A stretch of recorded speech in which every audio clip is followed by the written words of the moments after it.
पौराणिक प्रेम कथाओं की श्रृंखला में आप सभी का हार्दिक अभिनंदन है। आज के इस अंक में हम शकुंतला और राजा दुष्यंत की प्रेम कथा से आपको अवगत करवा रहे हैं। हस्तिनापुर के राजा दुष्यंत बहुत पराक्रमी थे। एक बार वे शिकार खेलने वन में गए थे। उसी वन में कण्व ऋषि का आश्रम था। राजा दुष्यंत ने कण्व ऋषि के दर्शन की अभिलाषा से उस ओर प्रस्थान किया। राजा दुष्यंत ने आश्रम के बाहर एक अनुपम सुंदरी को देखा तो वे मंत्रमुग्ध हो गए। सुंदरी भी आगंतुक को देख आश्चर्य में पड़ गई। फिर उसने आगे बढ़कर राजा दुष्यंत का अभिवादन करते हुए कहा, आपका हमारे इस साधारण से आश्रम में स्वागत है। ऋषिवर तो तीर्थ यात्रा पर गए हैं, परंतु मुझसे जो भी बन पड़ेगा आपकी सेवा सत्कार में प्रस्तुत करने का प्रयास करूंगी। राजा दुष्यंत अनुपम सुंदरी को एकटक देखते ही जा रहे थे। फिर तनिक सामान्य होते हुए बोले, देवी आप यहाँ इस आश्रम में क्या कर रही हैं? सुंदरी ने उत्तर दिया, मैं शकुंतला हूँ, कण्व ऋषि की पुत्री। इस पर राजा दुष्यंत बोले, जहाँ तक मुझे ज्ञात है ऋषिवर तो आजन्म ब्रह्मचारी हैं, आप उनकी पुत्री कैसे हैं? इस पर शकुंतला बोली, मैं वास्तव में ऋषि विश्वामित्र और मेनका की पुत्री हूँ। मेरी माता ने मुझे जन्म के समय ही त्याग दिया था। उस समय वन के एक पक्षी शकुंत ने मेरी रक्षा की। ऋषि कण्व की दृष्टि मुझ पर पड़ी तो उन्होंने मुझे पुत्री के रूप में स्वीकार कर लिया और मेरा नाम शकुंतला रख दिया। राजा दुष्यंत शकुंतला पर मोहित हो चुके थे। वे बोले, शकुंतला तुम्हारे वचन सुनकर मेरी शंका दूर हो गई। तुम एक क्षत्रिय कन्या हो। यदि तुम्हें आपत्ति न हो तो मैं तुमसे विवाह करने का इच्छुक हूँ। मैं हस्तिनापुर का राजा दुष्यंत हूँ। मैं तुम्हें ये आश्वासन देता हूँ कि तुम्हारे मान सम्मान और प्रतिष्ठा पर कभी कोई आंच नहीं आएगी। तुम हस्तिनापुर की रानी कहलाओगी। राजा दुष्यंत के व्यक्तित्व से शकुंतला भी कम प्रभावित नहीं थी। उसने सहर्ष अपनी स्वीकृति दे दी।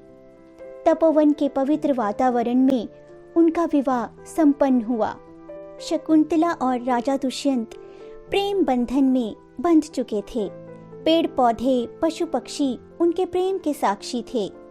प्रेम में डूबे राजा दुष्यंत को जब कुछ समय पश्चात समय का भान हुआ तो वे शकुंतला से बोले, प्रिय काफी समय बीत गया, मुझे अब अपने राज्य को प्रस्थान करना होगा। राजकाज अधिक समय तक यूं छोड़ा नहीं जा सकता। ऋषिवर के लौटने पर मैं तुम्हें विदा करवाकर हस्तिनापुर के राजभवन में ले जाऊंगा। तब तक तुम्हें प्रतीक्षा करनी होगी। राजा दुष्यंत के वचन सुनकर शकुंतला रुआंसी हो उठी और बोली, आप मुझे यूं छोड़े जा रहे हैं। मेरा हृदय जाने क्यों आशंकाओं से घिरता जा रहा है। हे प्राणनाथ, मेरी लाज अब आपके हाथ है। समय रहते लौट आना। अपनी शकुंतला को कलंकित न होने देना। रोती हुई शकुंतला के अश्रु पोंछकर राजा दुष्यंत ने अपने प्रेम के प्रतीक के रूप में अपनी स्वर्ण मुद्रिका शकुंतला को पहना दी और भारी मन से विदा ली। राजा दुष्यंत हस्तिनापुर पहुंच गए और राजपाट में व्यस्त हो गए।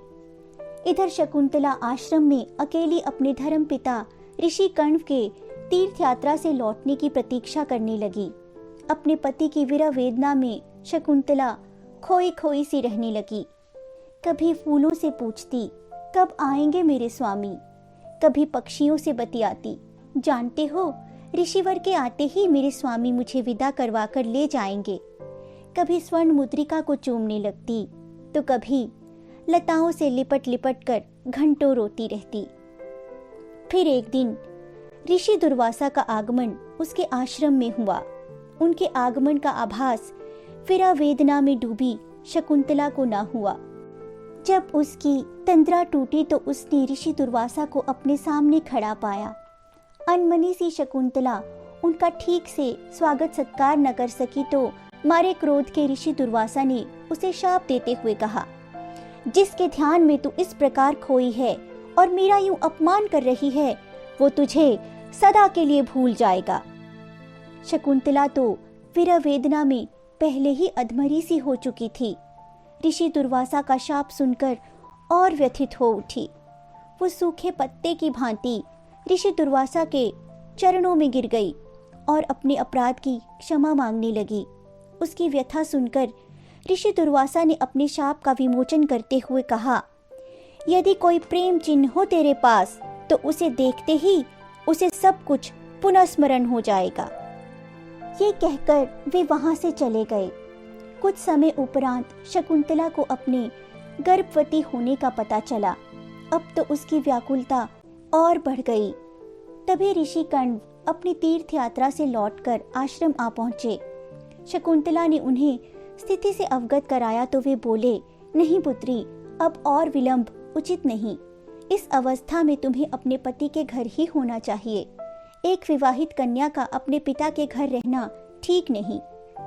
अपने 2 शिष्यों के साथ ऋषि कण्व ने शकुंतला को हस्तिनापुर के लिए विदा किया। शकुंतला नाव में बैठकर नदी के उस पार हस्तिनापुर को निहारने लगी। नदी का जल भी उसके हृदय की ही भांति हिलोरे ले रहा था।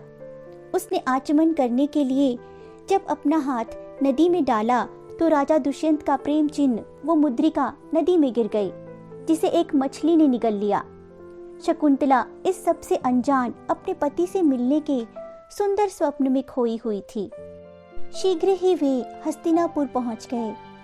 राजा कर्ण के शिष्य उसे लेकर राजा दुष्यंत की सभा में पहुंचे और बोले, हे राजन, हम आपकी पत्नी शकुंतला को अब आपको सौंपने आए हैं। ऋषि कण्व ने आपके विवाह को अपनी सहर्ष स्वीकृति देते हुए मंगल कामनाएं भेजी हैं। ऋषि दुर्वासा के शाप के प्रभाव से राजा दुष्यंत ने शकुंतला को पहचाना ही नहीं। जब उन्हें स्मरण कराने के लिए शकुंतला ने मुद्रिका दिखानी चाही तो उसने पाया कि मुद्रिका तो वहां थी ही नहीं। सभा के सदस्यों ने शकुंतला को अपशब्द कहकर सभा से बाहर भिजवा दिया। ऐसा अपमान शकुंतला को असहनीय लग रहा था। उसने अपने अश्रु पोंछ डाले और निश्चय किया कि वो वापस ऋषि कण्व के आश्रम नहीं जाएगी। अपनी आने वाली संतान को कहीं दूर इस अपमान से परे जन्म देगी। अपनी पुत्री की ऐसी दशा मेनका से देखी न गई तो वो उसे उसी क्षण वहां से ले गई। मेनका कोई साधारण स्त्री नहीं थी, वो तो इंद्रलोक की अप्सरा थी। उसने शकुंतला को कश्यप मुनि के आश्रम में छोड़ दिया। शकुंतला वहीं रहने लगी।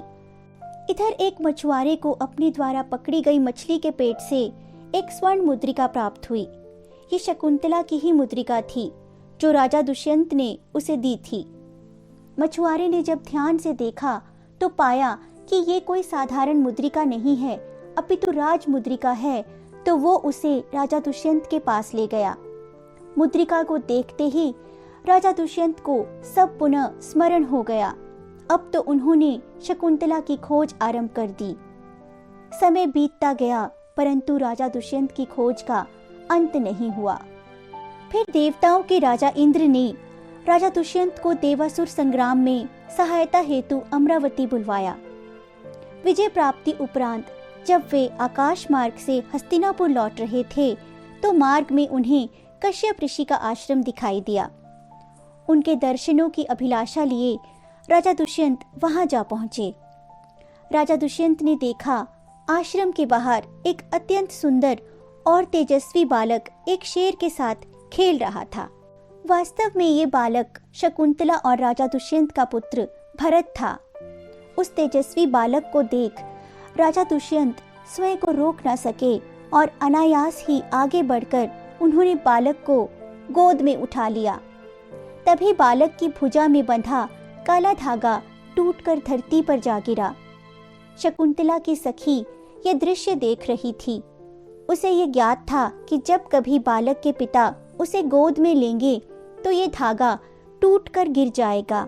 ये धागा ऋषि कश्यप ने उसकी सुरक्षा हेतु बांधा था। जब सखी ने ये सुखद समाचार जाकर शकुंतला को दिया तब शकुंतला की प्रसन्नता का ठिकाना न रहा।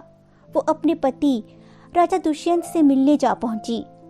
शकुंतला को अपने समक्ष देख राजा दुष्यंत अत्यंत प्रसन्न हुए। फिर आगे बढ़कर उन्होंने अपनी प्यारी पत्नी शकुंतला को अपने हृदय से लगा लिया तथा अपने अपराध की क्षमा मांगी। शकुंतला को राजा दुष्यंत से अब कोई शिकायत नहीं थी। अब तो उसके सारे कष्ट और पीड़ाएं अश्रुओं की धारा में बह चुके थे। उसके प्रेम और निष्ठा की जीत हुई थी। तत्पश्चात राजा दुष्यंत ने ऋषि कश्यप से आज्ञा ली और अपनी पत्नी शकुंतला और पुत्र भरत को लेकर हस्तिनापुर लौट आए। बड़े होने पर भरत प्रतापी सम्राट बने और हमारे देश का नाम उन्हीं के नाम पर भारतवर्ष पड़ा। प्रेम, त्याग और समर्पण से सराबोर अन्य पौराणिक कथाओं के बारे में जानने के लिए आप हमारे साथ यूं ही बने रहें। इति शुभम।